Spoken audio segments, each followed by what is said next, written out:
Wario World is as shallow as the character it takes after, but still fun nonetheless.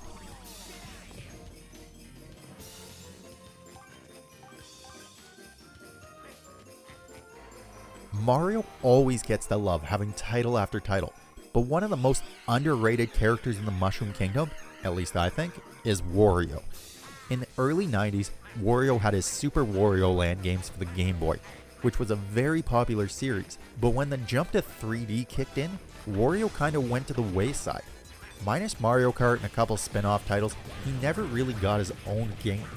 But in 2003, developer Treasure, and yeah, I had to double check that one because the irony of a developer named Treasure making a Wario game is too much to comprehend. Treasure went on to create Wario World for the Nintendo GameCube.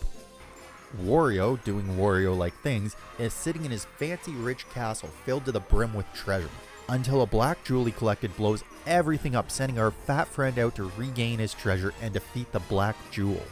Quick, simple, and does not get in the way of the game. If you have watched any of these videos, I've said it before, games with no real significant plot, just get the opening out of the way, call it a day. WarioWare does that, so cool, good work Team Treasure. Wario World is a beat-em-up platformer game. It's actually pretty unique. Wario has his punching moves, a body slam, spin moves, everything else a German-Italian plumber wrestler could possibly need. You have 2 levels per world, which doesn't sound like much, and frankly it isn't. But the levels are not your typical platformer levels. They are more like tiny worlds that have a number of different ways for you to go. Although it can get kind of confusing at times, it's a cool concept and style for the game to implement. In the levels, your goal is to collect as much treasure as you can get your overly white gloves on. You have 6 red jewels to find in each level, which allow you to open up the boss door at the end. The little X doors that are in each level allow you to solve a quick puzzle, giving you your little red jewel reward. That's not how it's written, but I'm going with it.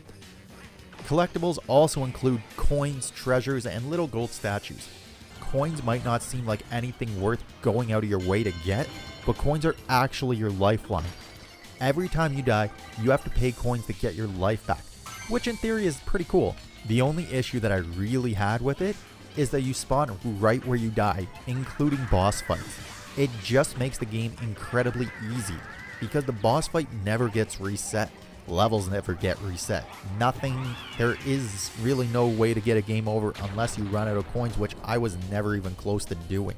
It just makes the game incredibly easy.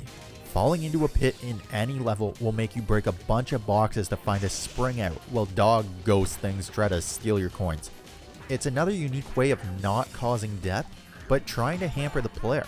The length of the game, much like many GameCube games, is no more than a few hours. Sadly, with only 4 worlds with 2 levels apiece, it kind of goes along the way of Luigi's Mansion in a lot of ways, which was heavily criticized for length.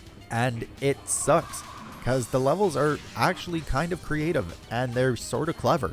It's not just your typical grass, water, fire, ice themes. You've got haunted houses, deserts, pyramids. It adds a fair bit to the game, aesthetically anyways.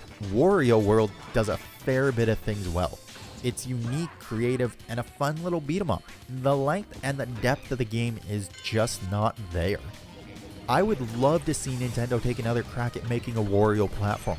I know there are a few party games about Wario, I haven't played any of them, so I can't tell you much about it.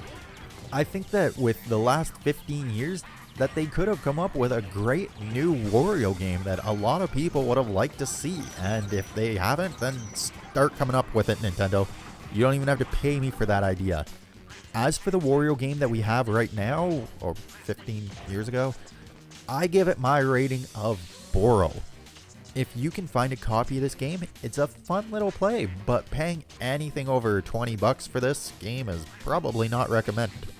Amazon, I think it's going about 25. That's not the end of the world, but maybe for your collection. Who knows? Thank you guys for watching, and if you like this video, then like this video, and if you really liked it, subscribe, and check out the newest Tale of 3 Idiots, blah blah blah, until everything else, blah, whatever, moving on. I will see you guys next week for the, I don't know. Classy. Stay classy, San Diego.